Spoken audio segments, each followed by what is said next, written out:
revenons à la question des voyelles. Je me méfie des doubles emplois.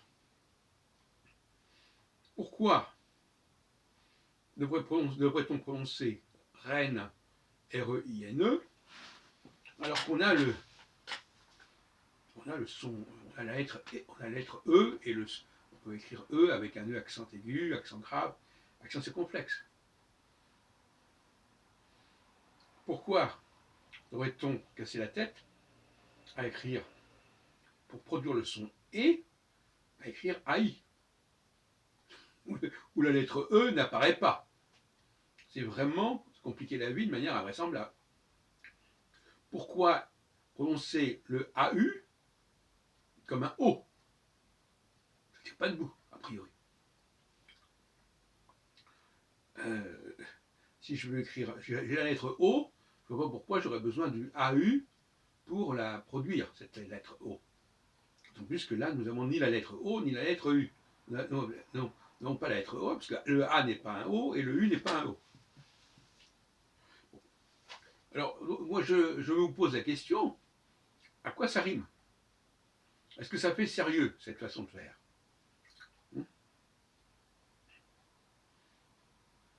Pourquoi devrais-je dire mais, M-A-I-S? Pourquoi devrais-je le prononcer mais comme un mais? D'ailleurs, premièrement, en plus, ça fait ce qu'on appelle des homophonies.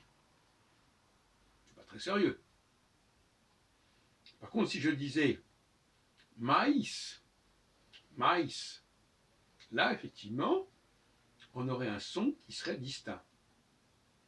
Si je devais dire, par exemple, même moi, pourquoi est-ce que je devrais prononcer le O-I comme avec le son A? À ce moment-là, j'aurais qu'à écrire M-O-A. Donc il y a des cas, on se dit, il y a quelque chose qui décloche. Moi, c'est ce que j'appelle la critique systémique. On part du principe, dans la critique systémique, que on ne crée pas de doubles emplois. On ne crée pas des choses qui s'opposent de la même manière, par exemple. Alors que ça ne s'écrit pas de la même manière. C'est pas sérieux. Donc chaque fois que j'ai ce problème, je dois me dire que la forme, soi-disant, avec deux voyelles, doit se prononcer différemment de la forme avec une seule voyelle. Donc mais, M-A-I-S, va se prononcer comme un mais, M-E, ou M-E-T-S, enfin, peu importe. Les, pourquoi je devrais dire les, L-A-I-D, alors que j'ai le son E par ailleurs, le son E par ailleurs. Si on peut plutôt dire lied, lied, c'est-à-dire, au fond, il n'y a que deux cas de figure qui se présentent. Soit c'est un I qui vient jouer ce rôle, puisque le I avec le O, avec le A, ça change le son. Et dans ce cas-là, le I doit se prononcer I. Elle est laid, et pas. Elle est laid, je dirais même qu'elle est lied. Il n'y a pas de raison de prononcer le E du coup. Elle est lied, on garde le A, mais on ajoute le I.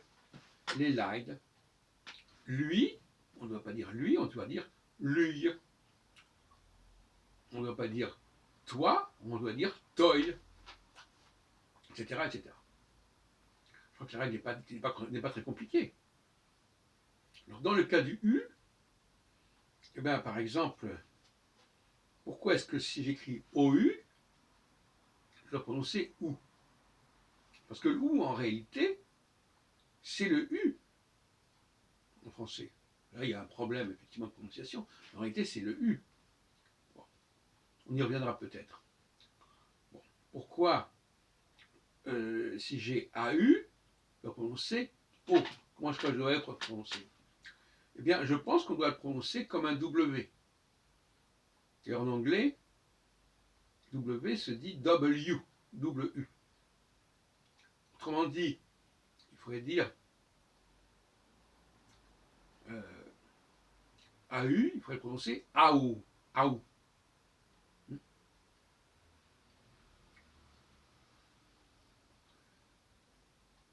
D'ailleurs, dans les autres langues, en italien, par exemple, on dit Claudio. Donc on distingue les deux. On ne dit pas Claude, Claudio. Donc, pour nous résumer, le I peut se prononcer comme un Y quand il est, quand il est collé contre une, quand il est associé à coller à une lettre, à une autre voyelle, et le U doit se prononcer comme un W quand il est accolé à une autre voyelle. Je crois que c'est aussi simple que ça. Et d'ailleurs, le Y et le W ont été rajoutés à la fin de l'alphabet. W, X, Y, Z. Enfin, je veux dire que c'est quand même des lettres qui sont à la fin, tout à la fin de l'alphabet. Alors, si on prend l'hébreu, on s'aperçoit qu'effectivement, le Vav se prononce V ou O, ou OU, mais à mon avis, il faudrait plutôt prononcer le W, comme les Arabes. Les Arabes, pour dire ve, ils disent wa. Donc là, il y a un problème aussi. Et quant au Yod, ben, il se prononce Y, normalement.